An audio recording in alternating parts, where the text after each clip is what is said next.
Welcome to the Savage Worlds GM podcast. I'm your host, Jared Savage Daddy Gunning. This episode brought to you by Roll20.net, the world's largest virtual tabletop. Check them out today on Roll20.net. Check us out on social media, on the Twitter at SWGM Podcast, on Facebook at SWGM Podcast. Check out the YouTube channel, subscribe, SWGM Podcast, and follow us and subscribe on iTunes, Savage Worlds GM Podcast. Tonight's topic, advancement. And here to discuss it with us, Chris, the Savage Mommy Fox. And I'm advanced. Dave, the Rules Maven Scott, not for sale for nuns. Or not safe for nuns, sorry. No. Or not for sale for nuns either. And some call him Jib. I'm going to give Jared a Benny for getting the intro right for a change. That's right. That. You know what? That's my personal record. I've now nailed it 4 times. 200 plus episodes. 4 times. We're on the rise. Score. Okay, so tonight we're going to kind of roll advancement as a topic into character creation and also talk about it as part of character optimization. I know we've had a previous episode, at least one, where we've discussed how to create a character from concept and how to do optimization when you're doing character creation. We also want to talk about how advancement plays into that tonight, and talk some strategery when it comes to getting advancements in place. Also need to mention too, if you're watching the live broadcast on YouTube, on the YouTube channel, and you're participating in that chat, feel free, if you have any questions or have a comment, go ahead and type it in there, speak up, and we will address it during the show. So one of the things, just real quick for all of our noobs, welcome to the Savage Worlds community. If you just picked up the books and started playing, let's explain what advancement means. It's leveling up. You get better. It's just leveling up. It's based on experience points. Most Savage Worlds recommends anywhere from 2 to 3 experience points per session. I know a lot of us in the community run 5 XP per session, just for you showing up. And we want to make sure that we state this too. XP is not really handed out in Savage Worlds like it is in old school D&D, where it's about role-playing or gold or anything else. You pretty much, if you showed up to play, here's your XP. And everybody gets the same XP that session, is usually the way I know most GMs approach handing out XP. For me, what I do is I just say, all right, I'll let you know when I think you should advance. And then I just let them advance. I set a schedule at the beginning of the campaign. Every 3 sessions, do an advance. Just do an advance every 3 sessions. Yeah, you can get into some pretty decent stuff that way. The book does actually give the idea that the GM is free to award an additional experience point here or there to individual players for outstanding play, or whether that's, your character saved the whole party, or you had the greatest soliloquy of all time, or things like that. You can reward that. I think the community as a whole has kind of pushed that to the side, and we reward that individual play moments with a Benny, right, and instead keep pretty much everyone kind of level peg on XP. But that's entirely your mileage may vary based on the way you play. You might be Jib, where every 3 sessions it's guaranteed you're going to get an advance. Myself personally, I typically go 5 XP every time we complete an adventure arc, because adventure arcs for me can be anywhere from 1 session to 3 sessions in length. You're going to get an advance when you wrap up that little mini story. Now, I will throw an additional advance when they complete a story arc. All right, let's make sure we tag definition, an advance. So every 5 experience points equals 1 advance for the newbies in the audience. And then right, Savage Worlds levels, and Savage Worlds levels are organized in ranks, starting basically every 20 experience points. For the most part, it gets a little bit different once you get up to legendary, but every 20 experience points, or every 20 experience points or 4 advances, you go up a rank. So you start at novice, the next is seasoned, the next is veteran, heroic, and then legendary. None of my players ever make it to veteran. They get killed and ganked long before that. So, and then the Savage Worlds rank table will let you know that there's a few things that you can do. Pretty much every advance you get, you can spend that on an edge. That's almost a universal. You may spend an advance to buy an edge at any point. There are some once per rank things that happen, like advancing an attribute by a die type, increasing an attribute by a die type. And I believe, correct me if I'm wrong, gentlemen, the new power edge you can take once per rank. Or is it power points? Power points is once per rank. Power points is once New per rank. power is you can take a new power every advance. But you can't buy the new 5 power points only once per rank. Right. Yeah. Other than that, there's not a lot of restrictions. Dustin actually got that wrong an episode or two ago, and I had to clear it up in chat afterward. I'm really confused by the fact that he said you could only buy 1 power per rank. They're like, what the fuck? There's no point to ever play it. Was Dustin flogged? Unfortunately, not yet. We're saving that for the next episode. Keep this in reserve because it needs to be done. Yeah, we're going to make a vigor roll Okay. to avoid a level of fatigue from flogging. Absolutely. The other thing, too, you can buy... No, I mean, the other thing you can do, too, is you can buy a new skill at a D4 for 1 advance. And you can... Now, skills gets a little bit crazy, so stick with us here, guys.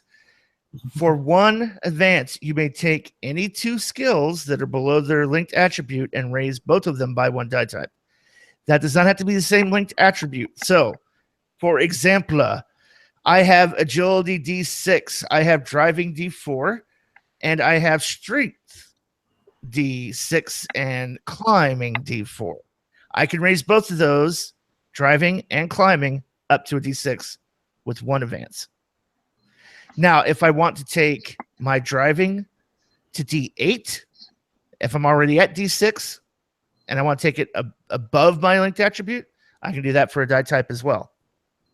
Or do that for an advance as well. I can increase a skill 1 step above its linked attribute with an advance.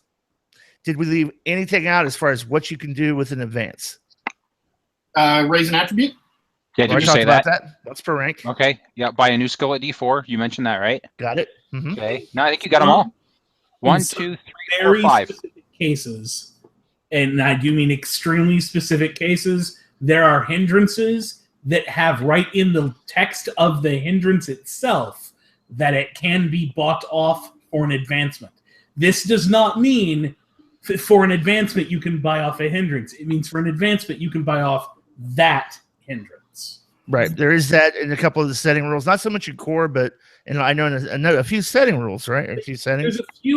There's a few hindrances spread among several of the settings, and since there's been the rise of the aggregate, I don't remember the website address where it's like every edge and every hindrance that's ever been published is all listed. Because that's out there, people have this tendency to grab edges and hindrances from other settings, and that does open you up to having those hindrances that can be bought off. But again, it's very specific in the text to the hindrance. It can be bought off. That right there is one reason why I like to have physical books. Right. Because during character creation, I can have the book at the table, and then if a player wants to use something from a book, we have a page number to go to in the book as a reference, and it just keeps things cleaner, in my opinion. Now, there was one thing that we mentioned a little bit earlier on. Legendary is a little bit of a different beast. Once you get to legendary rank in Savage Worlds, you only advance every 10 XP, not every 5. Because you're legend, wait for it, dairy. That means you drink milk like nobody else in the entire game. As long as you're not lactose intolerant. Or cheese. Or ice cream. Go ahead and read it off, Dave.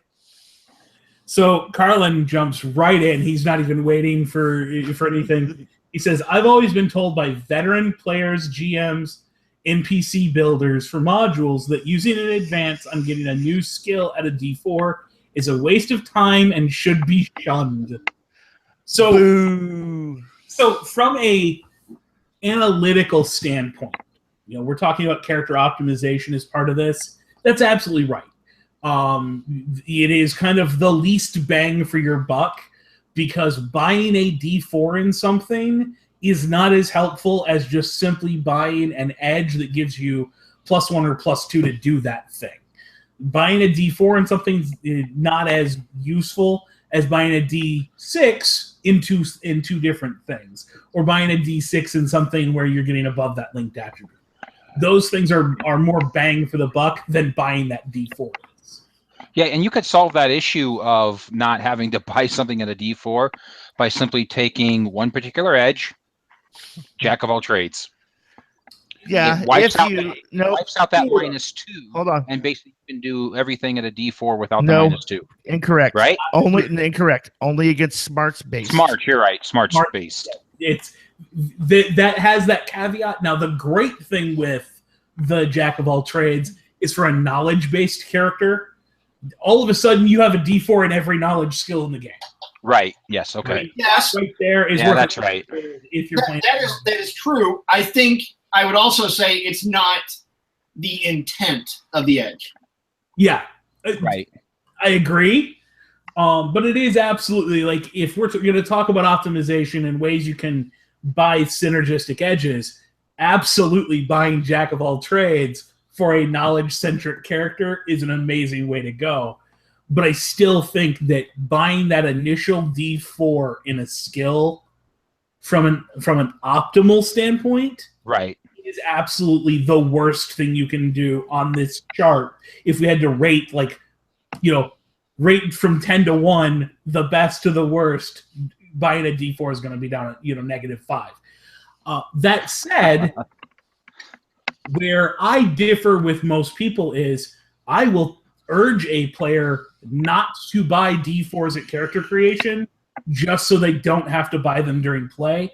I would rather see you buy up a character creation that's really good at the things you want to be good at, and then when all of a sudden your character learns to do something new, organically grow the character and buy that D4 in a skill.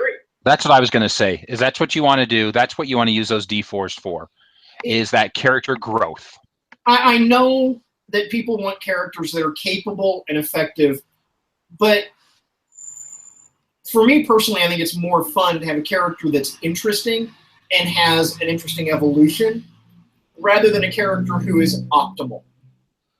So I counsel players to build characters that are interesting, not optimal. See, I think this goes back to a conversation we've had a few times, which is, where do you put the emphasis on role-playing game? Do you put the emphasis on game, or do you put it on role-playing? Because that's going to make that determination as to whether or not you see that D4 as being something that's worth buying later on because it's an organic outgrowth of the character getting better at something that's a new skill they've never had before.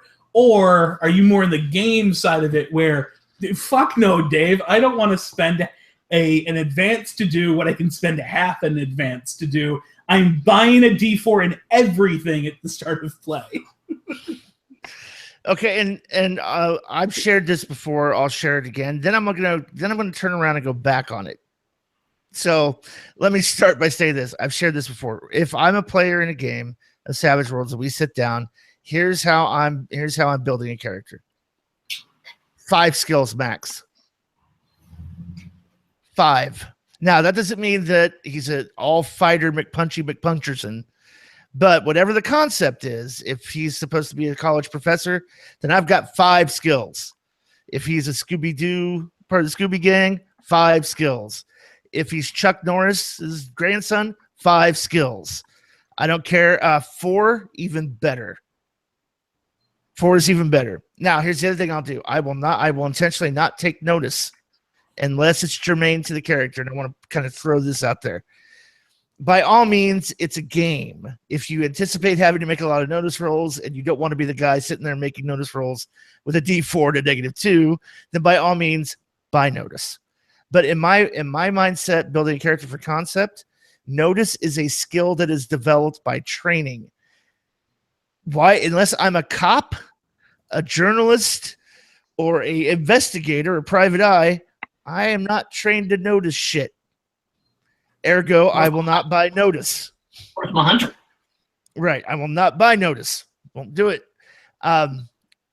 So having said that, and then it's because that really, having 5 skills only really racks the focus in very tightly on what it is your character does, what your role in the party is, what you're good at. You're the guy that say, when it comes time to crack a safe, everybody step back because I'm about to show you something. Now, I'll say this too. I will not spend hindrance points on edges when I'm creating a character, because with 5 experience points, I can buy edges all goddamn day long after character creation. I will not waste that precious resource. What I will do is I will immediately spend it to either buy more skills if I'm trying to break my 5 skill rule, or I will spend it on attribute increases. So where instead of taking 2 edges, I now have a D8 agility and a D8 vigor, because I can spend 2 points to raise it a die type during character creation when I spend those hindrance points. Now, that's kind of a Munchkin build. No. That's, I'm going to build a fighter. I'm going to take agility to D8, strength D8, and then I'm going to take fighting D12. He's not joking. He's played those characters in my games. He really does like to have at least 1 D12 somewhere on the sheet at start of play. And the idea is the character is really good at something. Really, really good at something. Now, I will posit this for tonight's discussion. I would not say that you're trying to build your character out from concept all the way throughout legendary rank when you're sitting down to build a character. I will recommend this, though. Stop for just a second and consider the B side of the skill tree for a character. So we were kind of talking about this, kicking this around backstage in the green room before the show tonight. I will say, if you're going to build Indiana Jones, you're going to build an action hero. You're going to build Bruce Willis. You're going to build an action hero. Fighting, shooting, obviously pretty important. Those are your key leading kind of skills, mostly. But he also gets involved in chases. He also has to do a lot of fucking climbing. Swimming might be a really good idea. Something most people would not take. How many times did we see Indiana Jones ride a horse? Exactly. Riding. So these things that you guys are not thinking of when you're building the character, because you're only thinking about my action hero in combat, stop for a second, think about the action hero out of combat or leading up to it, and go ahead and buy those skills at a D4. So I'm going to detour us for just a moment and say the reason people don't think about those additional skills is their GMs aren't calling for those roles. And we've had that discussion a little bit, so I don't want to beat that horse to glue as part of this. But you have to be able to make the conscious choice as a player to buy the skills that your GM's going to call for. If you know your GM is never going to call for a knowledge roll, then it absolutely makes no sense to load your character sheet up with a bunch of knowledge skills. With that said, you're really selling yourself short if you're not using that whole skill list. If you've got a GM who's running games and the only skill dies that are ever called for are fighting, throwing, shooting, lock picking, stealth, and nothing else ever comes up, then that's going to be a pretty boring game. It's going to be a lot of miniatures on maps, and it's not going to be very fun. Give your GM the benefit of the doubt, though, because you may have built your character to be persuading, and he may have forgotten that. It may have slipped his mind. In the rush of the game, he may be forgetting to put things into the game that are directed at that skill. Remind him. Don't just assume he's being an asshole. Remind him. And if he keeps not doing it, then he's an asshole. Yeah, Dave. No, just or just really, really forgetful. I'll share something because we're starting a Friday night game again. I'm not going to get into a lot of detail about what it's about, but we had our session 0, Now we have a group of 6 players or 6-player characters in this game. And it was a foregone conclusion that most of them were going to be a little fighty. One of the players went, I really want to play this Sergeant Bilko type face man, like, face from the A team, but just, and then we looked at his character sheet and went, then why do you have fighting and shooting? Well, because we're going to play Savage Worlds. I'm like, yeah, I understand, but you said your concept was Sergeant Bilko. You can talk your way out of anything. Why would a guy who could talk his way out of anything ever pick up a gun? And the player for a second was like, well, you're right. Fuck it. I don't need to buy fighting. I'll just have a parry of 2.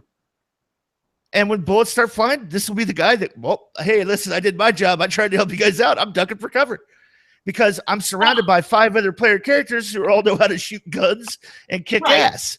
At the same time, though, if you look at A team as your frame for this, Face could shoot a gun.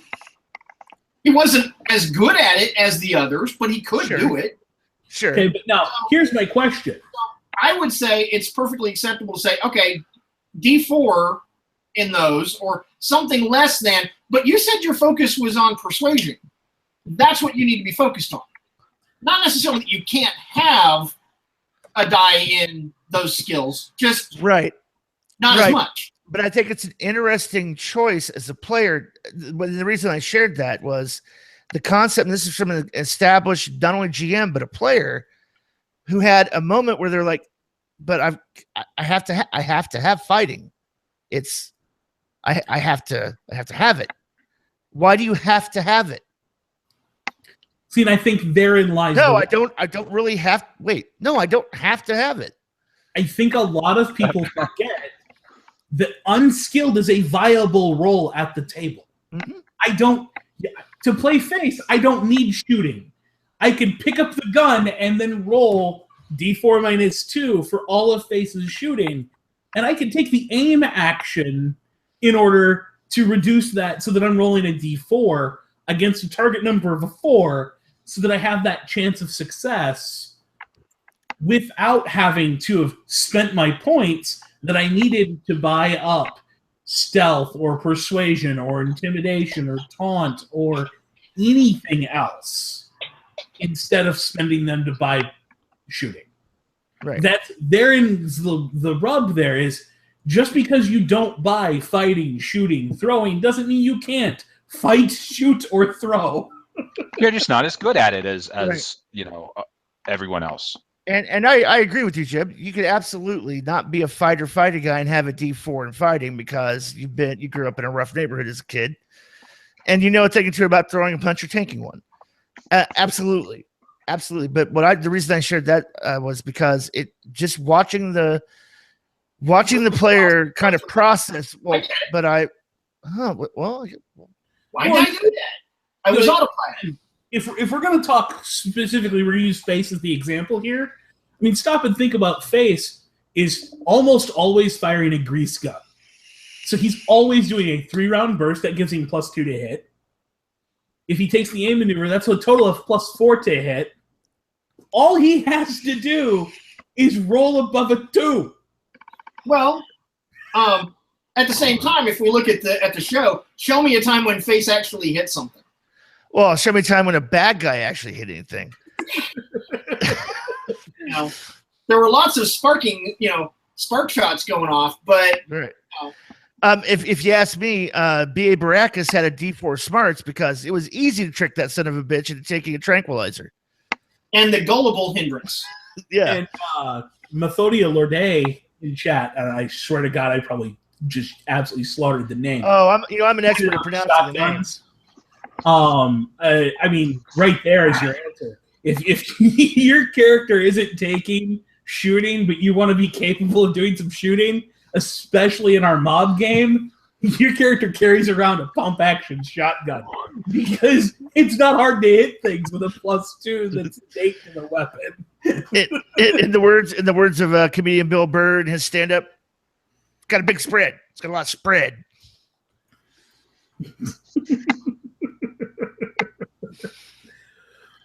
So yeah, I think too that I think too that when it comes to optimization and even advancement through optimization, the other thing too is there's not enough open communication at the table between the players, as far as, well, wait a minute, what's your concept? How do you see your role in this game? You know, what are you going to bring to the table? I mean, are you going to be the defender of the group?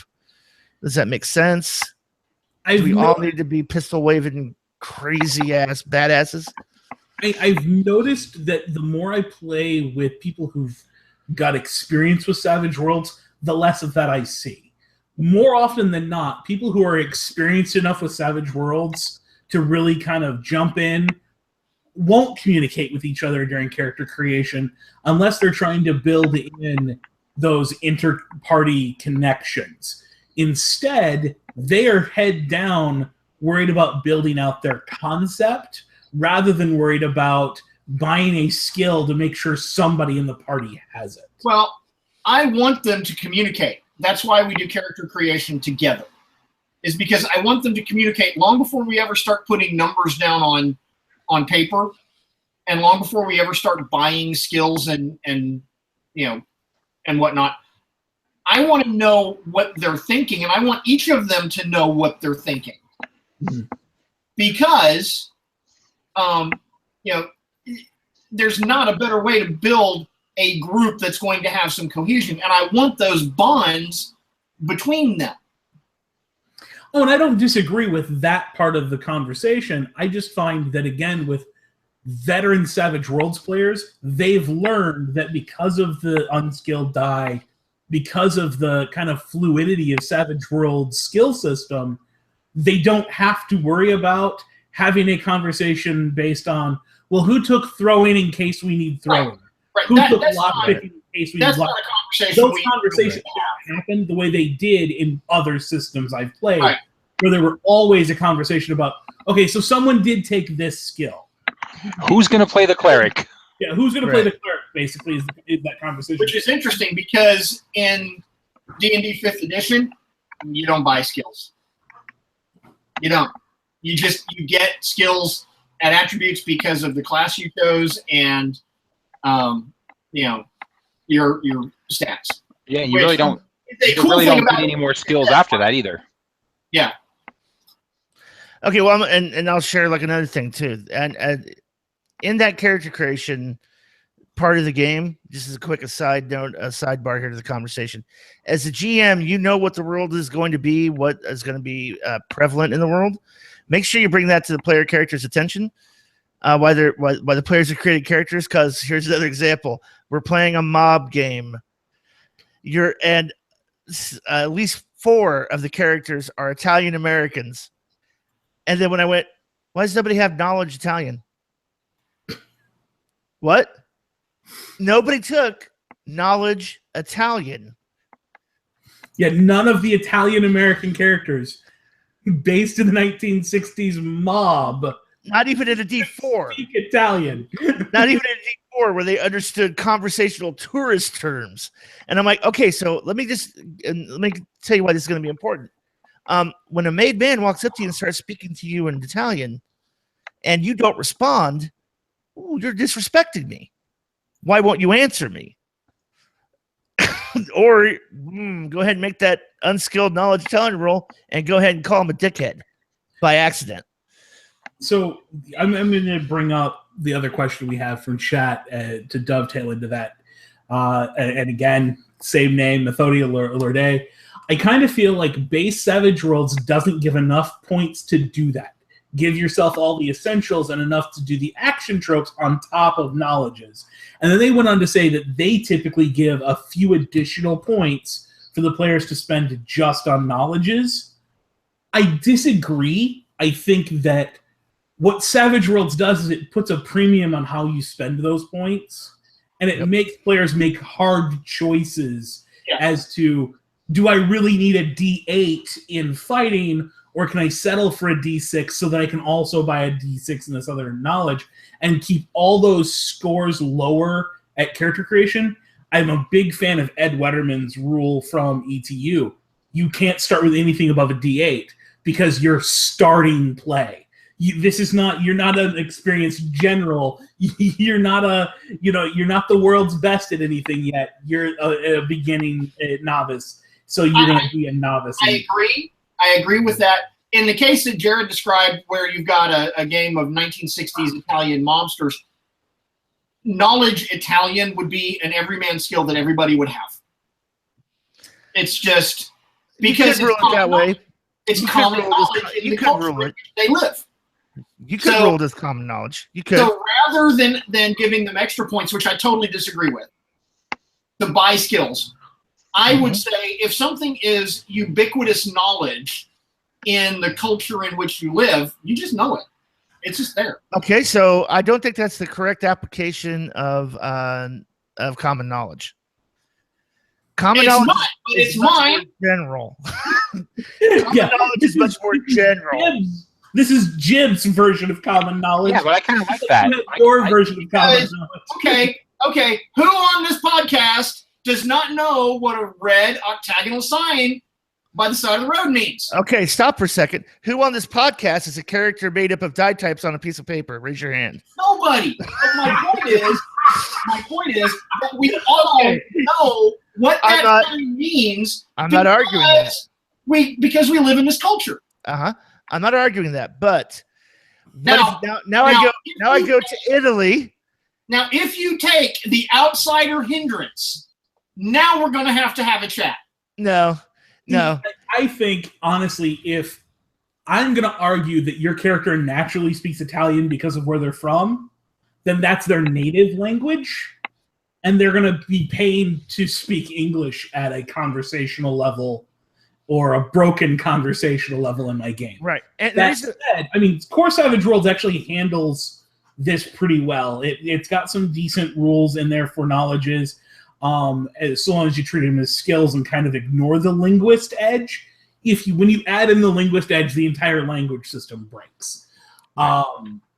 With that all said, though, I think there is a system, and I, for the life of me, cannot remember which licensee released it, where your character doesn't start with additional skills, but you start with additional focuses that are things your character is versed in, like it's called defining interest. Yes, defining interests. By Sean Patrick Fannin. You can have a certain number of these defining interests listed on your character sheet, in which you get a +2 to your common knowledge roll for them. +1.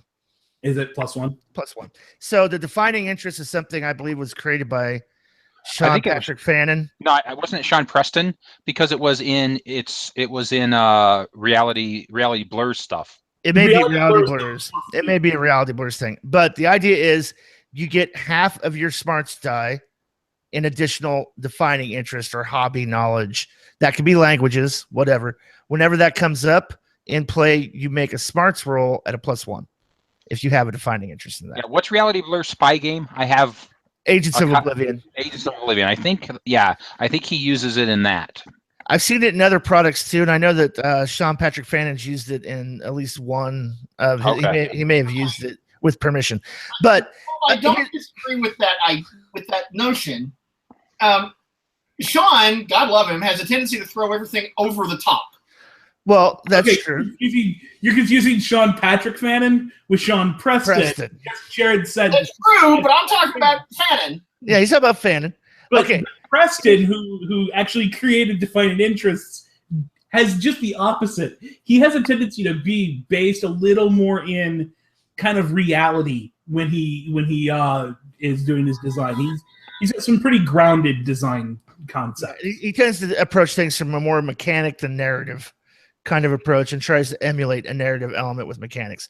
Okay, so here's the other thing, and I want to talk about this real quick since we're on the sidebar. I think what a lot of player characters do, and a lot of GMs do, and a lot of players do, is they ignore the knowledge rules because they're in knowledge language because it's inconvenient. Yeah, I agree completely. Now, let me for those of you who ignore them because the GM doesn't want to be bothered, doesn't want to deal with who they have to hand the note to for the translation of what the goblin just said. Right. And then deal with the momentary thing of the player reading the note and then reading it aloud to the rest of the players to inform them what the goblin just said. So instead, everyone just speaks common. Right. So it's a matter of convenience. Now, if you're playing in a setting where it matters, and you have a multicultural world, then you need to use the language knowledge. I mean, you really do need to use the language mechanic and system that's in Savage Worlds. And that is knowledge. Each language is a knowledge, D4 to D12, and that die type indicates fluency and literacy, your level of fluency or literacy in the language. I agree. You start with, and I'll put it this way, Slipstream does this kind of version of it. It's kind of a skimmy, where it says you can know half your smarts in languages, in addition to your native tongue, whatever your native tongue is. You get to know an additional number of languages equal to your smarts time. Setting rule from core as well. And that's more for a cosmopolitan game, though, where there's a good likelihood that people speak multiple languages. Right. 1960s America, which is what we're talking about for this, is English. Is more than likely dominated by every person speaking two languages. English in a somewhat broken form, depending on their heritage, and their heritage language. Whether that's Italian, Spanish, Creole, the different parts of the country were dominated by. I agree with that. 1960s. In 1960s, you were still dealing with the people in Louisiana who were speaking Creole in their home and English at the school. So you still had the bilingual homes all throughout the United States in the 1960s. We weren't solidified down to the single language we are today. Well, Jim, we still have it modern day. We still have it modern day right now in the Southwest, especially in California, where it's okay. Well, you speak English, and then your native tongue. If your native tongue is English, not likely you speak another language. Yeah. And then if your native language is Spanish, Vietnamese, or whatever mostly it's going to be Spanish or some form of an Asian language. You speak that at home, you speak it fluently. And then your English may be slightly broken, depending on what generation you're from, but it still exists. Yeah, I would say 2/3 of the country are down to the point of being monolingual, and that's why we don't see the same mix. But if you were to take and set your game in Star Wars, where it's just this understanding that everyone has 2 or 3 alien languages they've learned in their travels, then something like the mini languages makes a lot more sense in that setting. I think it's going to depend a lot on the kind of game you're after.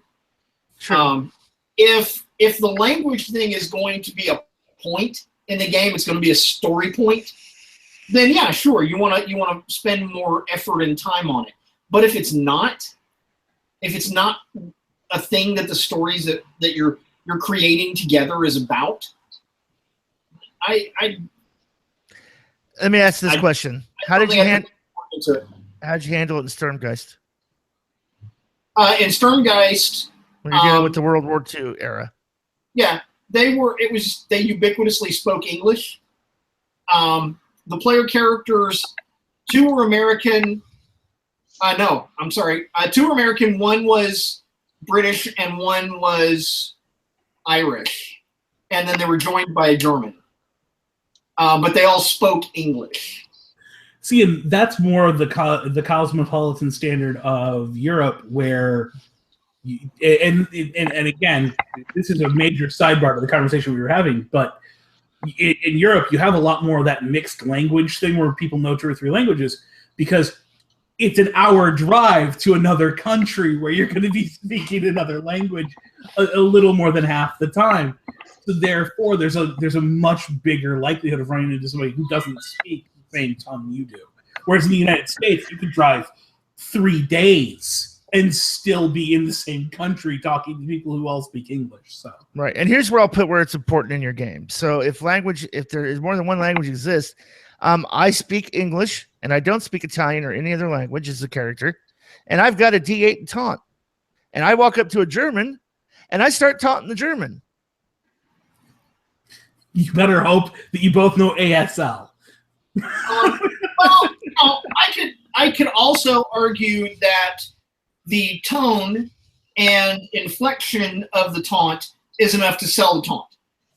This is true, but I think Right, but that would make you roll a negative because the guy doesn't speak English. Penalty because he doesn't speak English. Right, Yeah, then the language becomes important. Modifier makes sense in that situation. Right. But in that situation, language becomes important to your story, whether it's a big part of your world or your story or not. At that point, I agree that it's situational.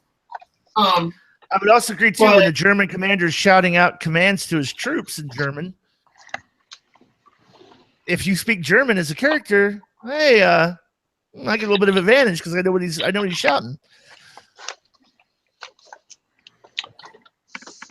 Yeah, To me, it's the literacy. It's the literacy thing as well, because the other thing people don't realize about a language skill, if you don't have knowledge Italian and somebody hands you something written in Italian, you're illiterate. You can't read it. It makes no sense to you. It's chicken scratch. You're not good at decipher it. So to bring us a little more back on topic, I'm going to ask Carlin's other question. He posted. All right. Well, if we must get back to the topic at hand, I guess. All right, go ahead.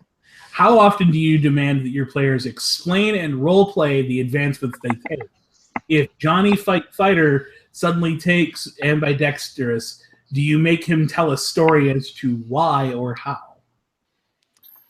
I don't, but I think it's a great idea for an interlude. How about it, Chris? Yeah, I can see the merits of it, but it's not something that I've done or that I think about every time somebody takes an advance. I would say when you're taking an advance as a player, think a little bit about it and think about taking an advance that makes sense for your character. I mean, if you're a fighter and you've never once wielded a weapon in both hands for an entire, and all of a sudden now you're seasoned and suddenly you have ambidexterity and you've done nothing the entire game to do that, then why do you have it? Obviously you have it because it's a mechanical benefit. That's the only reason you're taking it at that point, is how I look at it. How about you, Dave? I try not to. I try to give the idea that some things just happen off screen. That ubiquitous out of focus stuff that your character does in their downtime, like eating, sleeping, shitting. They also go training. They go chop down trees to get logs, to build fires, etc. We don't make that the focus of gameplay, so I try not to. If it's a large enough thing, though, I will often have the player do some kind of a explanation interlude style for it. And the biggest example I have of that are player characters who join the fighting schools in Pirates of the Spanish Main. It's a major undertaking. It costs that character a lot of money along with the advancement. It becomes a big part of their everyday life, being a member of this fencing school. Therefore, that has to have some kind of a tie into the narrative. If you're not able to get to the port that school exists in, you can't take the school because you couldn't get there for the training, things like that. But other than that, I try to avoid it because, again, it's that freedom of the player to make those choices and just kind of hand wave it. So wait, Dave, you don't make your players tell you that they've, in the last 8 hours, gone to the bathroom X amount of times? So I'm a sniper and I'm laying in wait, and I didn't tell the GM that I went to take a leak beforehand, and so now I have to go really, really bad, and I'm at a -2. You don't do that to your players? No, they don't have to tell you that they've gone to the bathroom. That's so weird. I assume they're wearing Depends if they're sniping. To be completely fair, the fact I know a couple of professional snipers and I've heard the stories about having to piss on themselves because they're not allowed to move once they're in position looking through that scope. I don't ask my player to explain defecation on themselves. Okay, so here's my answer to that. I will be a dick and ask and demand that players justify their choices at character creation. So I will go, what is your concept? I want to hear what your concept is for your character. And then when I see driving D10 and they've told me that they raised horses and they don't have riding, then I go, no. I tend not to say no. I'm just getting directly to the point, but I mean, I tend to go, wait a minute, hold on. Let me see how I follow this.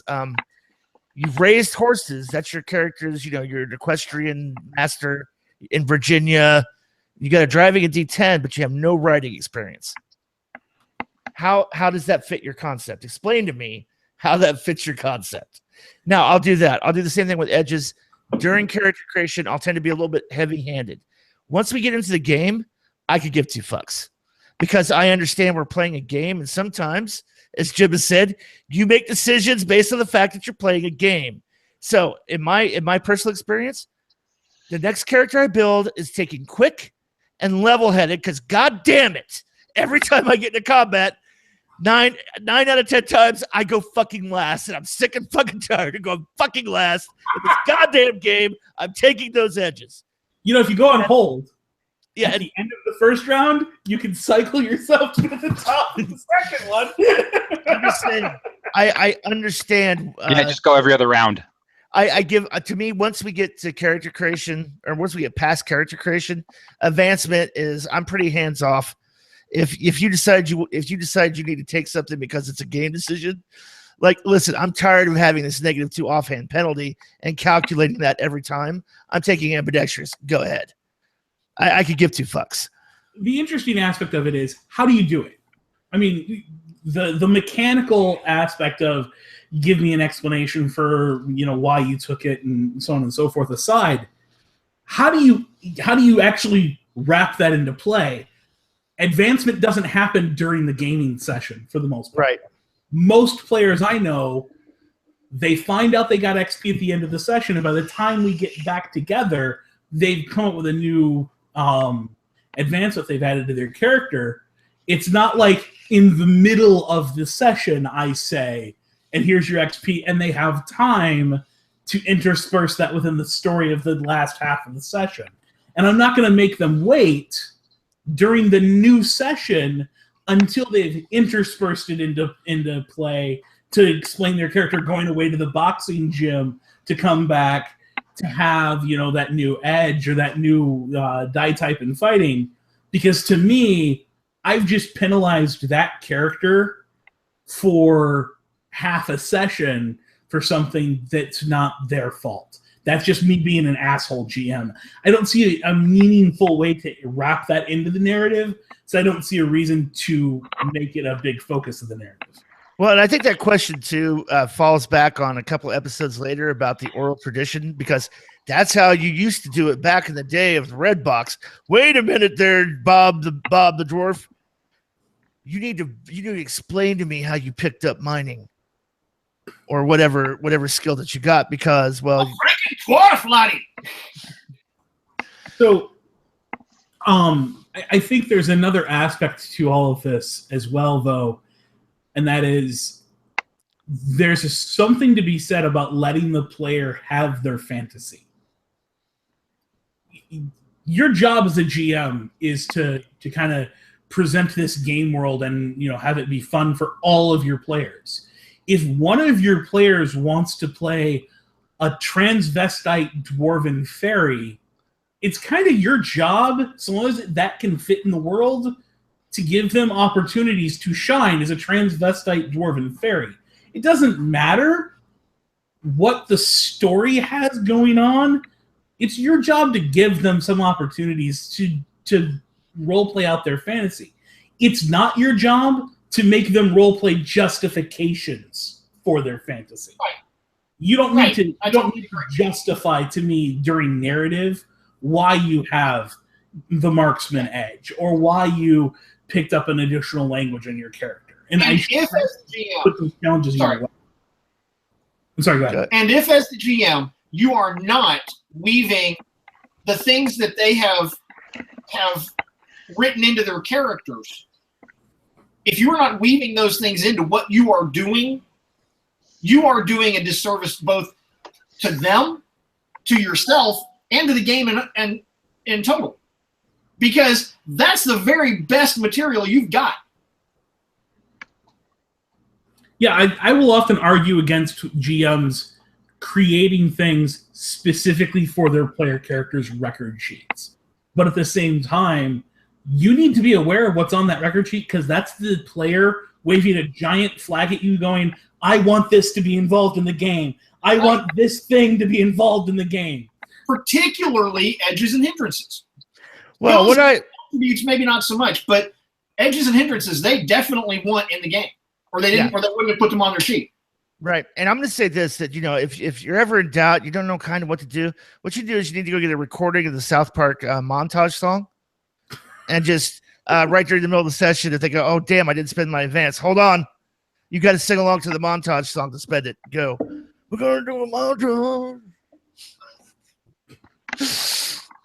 All right, so let's kind of like bring the topic around to: is there any particular tips that you would give a new player as far as advancement goes? Is there any kind of series? For example, do you spend your one opportunity to increase an attribute by die type or rank as your first advance? I always do. You wait till the end. I always spend. That's the first thing I do at each rank when I'm a player. It's just, it's just the way I do it. I always spend that first advance as an attribute. I look at myself I look at my character. Say, okay, what's he good at? What's he been doing a lot of? What kind of character is he?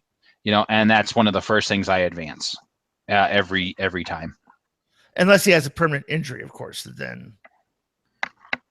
I'm not even going to say anything. It's Jib has something to say, so be quiet, Jared. Good, Jib. I do it much the same way. It's I bump an attribute that I've been looking to bump, that I've been needing for a while, and then usually an edge, and then skills. Though that may vary depending on the nature of the game and the kind of character. If I'm playing a spellcaster, I may not do skills. I may do power points or something like that. Or new powers. Right. But it's hit that attribute first thing, because an attribute often impacts things beyond just that attribute, because there are a lot of times when attribute rolls come up. And right. And for example, if you're bumping, for example, if you're bumping vigor, you've immediately impacted your toughness. If you bump your spirit, you've immediately impacted your ability to unshake. Yeah, the bumps are absolutely the most powerful.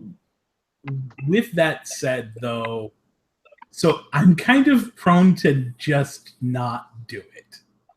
To be fair, I also played a character where I hadn't advanced since veteran, and we were, hitting legendary because I just had XP I didn't feel the need to spend.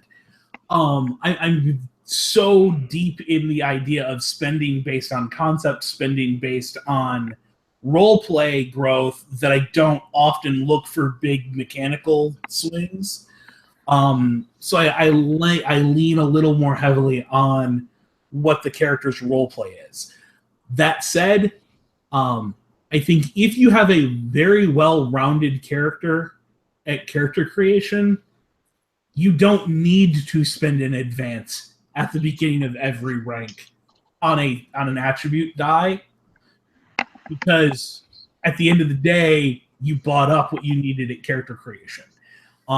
So there is an aspect there that unless you're trying to get pretty high at some things, it's just not necessary, and you can get there a little more quickly with the edges. Now, herein lies the rub. The best choices in many cases, optimally, mechanically, are edges. I would rather buy an edge in, whether that's the thief edge gives me +2 to several things, or marksman that lets me take the aim maneuver for free, rather than dedicating a point in agility at the first advance and a point in shooting at the second advance to get me an additional die type. Whereas for the single advance, I can buy marksman, which gives me +2 to all my rolls. I think things like that are just more prevalent in my mind as ways to go, because that +2 carries so much more weight than an additional die type. Unfortunately, we don't have Richard Woolcock around to give us the statistics on it, but there's actually a statistical breakdown on one of his old blogs, as well as in the forums in the archive section, where he lays out, a D4 to a D6 is this much more likely to succeed, whereas a D4 +1 is exponentially larger, and then a D4 +2 is even larger than that. So I think the edges that grant bonuses, just flat bonuses to dice rolls, are always more impactful. So I don't tend to lean toward the attribute increases, because I'm not looking to increase my skills later either. Right. Well, I mean, it depends on what level you're starting out at. It depends if you're starting out. To me, it depends if you're starting out with agility at D8, for example. And I'm going to focus on agility because the agility has the most linked attributes as a skill. It's the primary linked attribute to most skills. It's one of the massive requirements of almost every combat edge. If you look, you either need to have agility to D8 in order to take the combat edge if you're a combat character, or you have to qualify for another combat edge to take this combat edge, and that combat edge also requires a D8 agility. I think if you're trying to play it smart by the numbers, then the first thing you do is increase agility to a D8. The second one would be increase, I would say probably smarts to a D8 is probably the second most advantageous attribute increase you can do. But there have been situations where, depending on how you build the character, and I agree with Dave to a certain degree, and I also agree with Chris and Jason, saying that a lot of us will take the attribute advance very first, so we don't forget to take it. Right, exactly. I think that's more the reason why it's the first advance in a rank that most people take that have been playing for a while, is so they don't forget, oh crap, I got too focused on edges and blew right past it. Now I don't get my attribute increase. It is, after all, just a nominal. So, Yeah. But that doesn't mean just because you only get to do it once per rank that you have to do it. So I think that's another key point too. You can do it. You can just spend all your advances in novice on skills. You can spend all your advances in seasoned on edges. I think the real big thing that you're going to do is, and Dave has kind of talked about this in the green room, let your character advance organically, because you never know what's going to be coming up in the session. Like it may behoove you to take, oh crap, I didn't take swimming. I'm gonna take swimming in a D4 because I just realized, holy shit, we're on a boat. And we're gonna be on a boat for the next 6 sessions easy. Four sessions in, the entire adventure takes a giant left turn, and you're gonna be spending a whole lot of time in caves. It suddenly makes sense to buy climbing at a D4 with one of your advances, because you didn't have it on your record sheet and you're going to need it. Right. Whereas, you didn't know that before you got 4 sessions into play.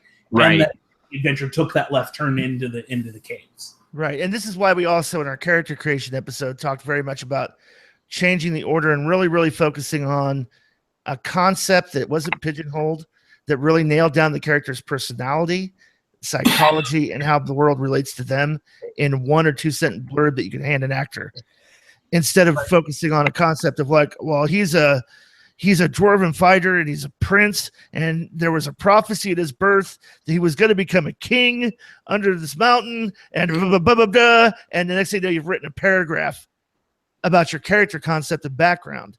You've painted yourself into a corner. Because what if the story has nothing to do about the dwarves ever going to a mountain? How do you ever achieve that? It's better to take the approach of, well, what's this character's general personality and psychology? And I'll give Dave kudos again once more time as the ideal concept for this. 2 sentences or one long run-on sentence. Harry is a middle-aged, obese, garbage man with no life ambition, comma, who enjoys the hobbies of dumpster diving, fishing, and ham radio. That's all you need to know to inform me about any kind of advancement choice for an edge, role play, anything you need to know about that character, because he's laid out the personality. Do we think Harry is a sharp dresser? Probably. Not based on that. Well, yeah. He's going out and getting the ladies every night, man. Do we think Harry might have a tendency to be a bit of a glutton? Oh yeah. Do we think he's like got a great skill in swimming and climbing? No, probably not. Probably not an active guy. Right. Does he know a shitload about ham radio? Oh, you bet your ass. Does he have a steady girlfriend? I don't know too many chicks who find a lack of ambition a turn on, so probably not. Or probably not for a decent amount of time before they just get frustrated to leave. So, and I just say that to say this is like so many of us get focused on my character is this, and very, very, very, very specific, and then try to build that, and that can sometimes be a disappointment. Leave it more sort of, I want to play this type, archetype, personality of a character, and then let that evolve organically through play and how you react to those choices. You know, I'll pick on one of the viewers who's in chat. I've seen him comment a couple of times.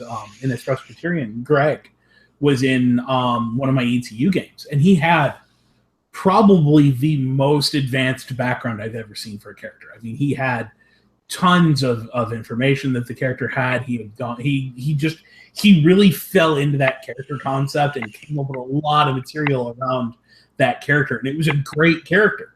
The problem is that when certain things started to happen within the game, it made it so that playing that character almost became antithetical to some of these things that were happening in the game. And the character started having these moments where it just didn't make sense for the character to go along with the plot that was happening because it was antithetical to the design he had put together. That character became kind of this, I don't want to say monkey wrench in the gears, because it wasn't, but it was the fine sand that had been dumped in the gears, and nothing was running as smoothly as it could because of that immense backstory and the emotional involvement he had with having this fully defined character. Whereas an amorphous, more organic character would have been able to slip or slide sideways and pick up some different talents or traits during play to more fully, fall into that game. It wasn't the reason that the ETU game fell apart, but it was certainly one of the contributing factors as that game just started to kind of come apart at the seams for multiple different things. Unfortunately, his character not quite meshing meant I had a player who was constantly running kind of smack into this wall to keep the character 100% invested, 100% going forward with the game because of kind of this deep character concept. So you have to be willing to have that concept. You also have to be willing to keep it shallow enough that it can adapt based on play. It's important to remember that at character creation, the character concept is your starting point. That's where you're starting from. It's not where you're ending. Yeah. If you're trying to write the character's ending, stop what you're doing, go to your laptop, pour yourself a scotch, get a cigar, whatever, and write your novel. All right, everybody mark your bingo card if you're playing along at the home game, or if you are playing the drinking game, it's now time to take a shot. Okay? But if you're creating a character for a role-playing game, regardless of whether it's Savage Worlds or something else, you're creating a beginning. Think of it as you're writing the prelude to the story. Not the story, the prelude. How did we get here? That's what you're writing. That's a great way to. That's a great way to look at it. And here's a. I'm just gonna anchor that to something very popular in media. Build Luke Skywalker episode A New Hope, not Luke Skywalker Return of the Jedi. You build that Luke Skywalker, he's got no arcane background force. He's got knowledge farming, moisture farming at a D6. He doesn't know that his father was a famous Jedi. I mean, the big revelation of the first movie is that Luke had a famous Jedi father. If you wrote in that as part of your character creation, you've just taken away a major plot point that the GM could have landed you with later. Well, and on the galactic stage, he has the outsider hindrance because he lives in the back ass of space. Right. And that may very well become, just like it did for Luke, an enormous thing. In a game that I'm running right now, one of the characters has this doom that's going to fall on them imminently. Okay? It's what their character is about.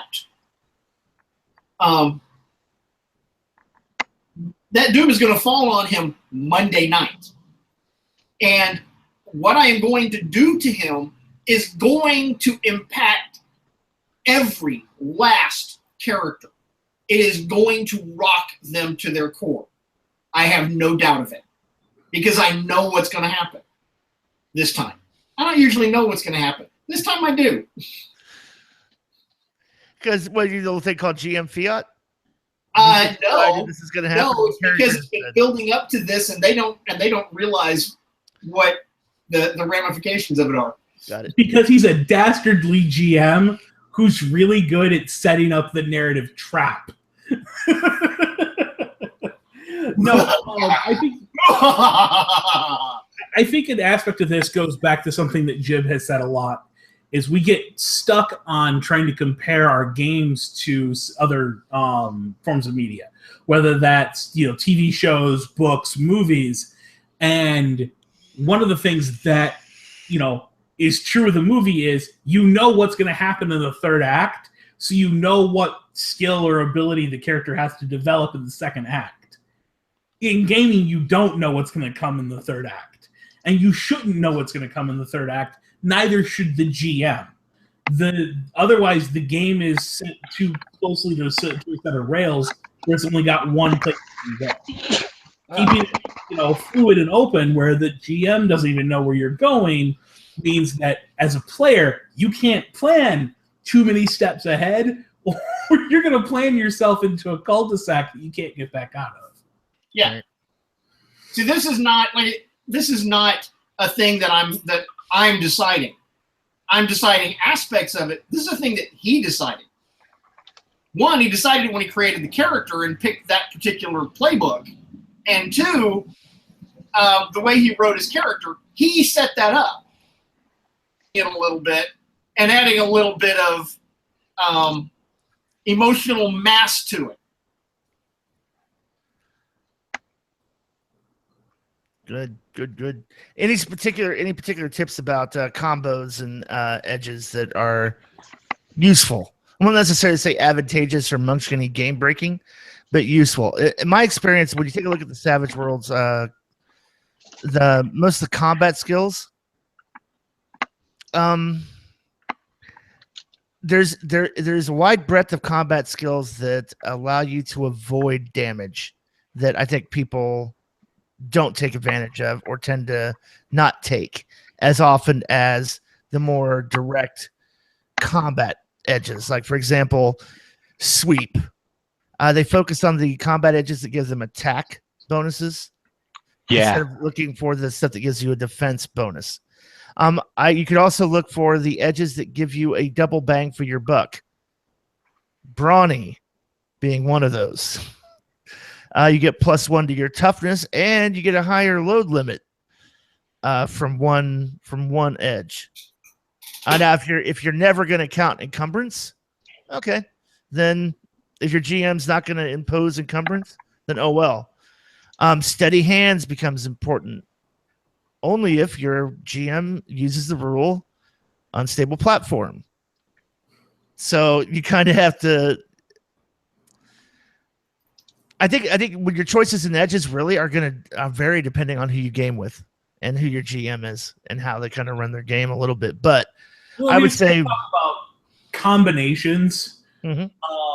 I think that you can have some interesting things like steady hands pairs really well with fleet-footed. That additional, larger die type for when you make that run action. Steady hands negates the penalty to taking an attack while running. Yep. So there are some things that have some synergistic bonuses. Methodia Lorde suggested ambidextrous and two-fisted. Yep. I would say they've got them reversed. You should always take two-fisted before taking ambidexterity. It's a big bonus. Alertness and danger sense, I could see, but I'm a little less sold on that one. Their last one, First Strike and Extraction, are amazing together. That ability to, if you're in I step away, and then I can hit you when you step up to me. If you're in Deadlands, quick draw and fan the hammer. Oh, absolutely. Oh, that's a perfect combo. Yeah. Quick draw and anything that gives you additional attacks. Because here's where quick draw and fan the hammer will get them. Because I did this to one of the players in my Deadlands game who was a gunslinger and needed a little bit of humbling at the moment. I gave a gunslinger quick draw and fan the hammer, and when we got down, we were doing a shootout, and when we got down to pulling the trigger, it was just like, and there were 5 rounds. There were 6 rounds downrange at him in one go, and he was like, "Wait, what? Ow!" And just like all forms of auto fire, you're rolling damage and soaking as it happens. Right. Yeah, round by round.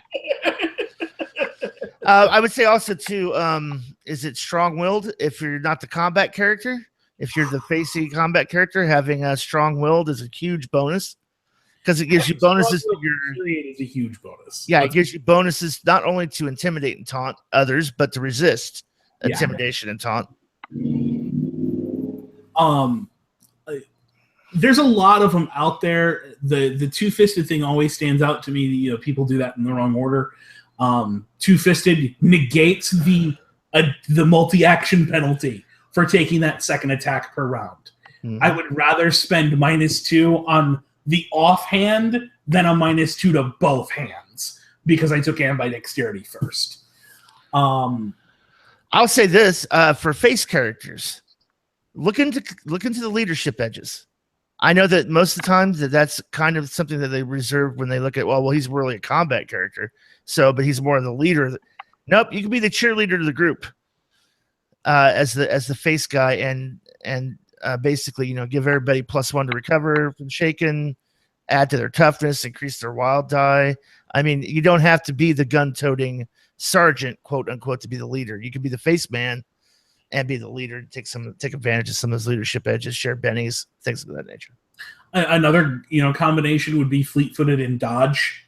Those work really well together because dodge means that you're going to be harder to hit when you're not in cover, and fleet-footed means you're moving from cover to cover. that additional movement means you can strategically make sure you're always making it to cover, and when you don't, you're harder to hit anyway. Yeah, very true. All right. So we have anything else left in the peanut gallery to discuss? Anybody want to get a last question in there? A last comment? I'm good. No, I'm good. I think we've covered it. Not much coming from chat. I think we might have beat this horse into glue. All right. Before we put him to sleep.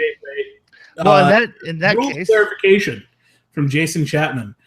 Rate of fire. If an SMG sci-fi has a rate of fire 4 action, does each action have 1 wild die, or do they roll each shot up to the limit of rate of fire with a wild die on each shot in the rate of fire? 1 wild die for the action. 1 wild die. It is 1 action. Rate of fire does not indicate you're taking multiple actions with the same weapon. You're taking one attack action. It's multiple rounds. And you get one wild die because it is one action. The same is true if you're using rapid attack. Right. And then for each success or raise on that shooting roll, you roll damage for each bullet or set of bullets that hit individually. Yeah. And this is what we were saying earlier, in case that went over anybody's head. I have a rate of fire 3 on an auto. I make that shot at a -2. So it's got a 3 rounds. I'm picking up, and let's say I have a D6 shooting. I'm picking up 4 D6 and making that roll at a -2. And I'm counting each die for success of a 4. You can only get a max of 3, though. Right, because even if you're rolling that extra die for the wild die, you can't get 4 hits on a rate of fire 3. Right.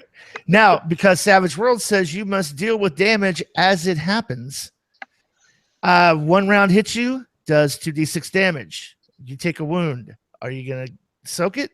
You have to make that decision when the first round hits you.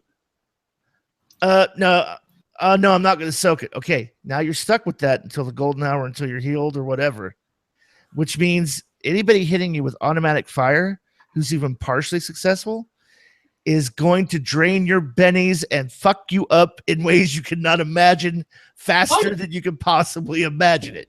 Oh, yeah.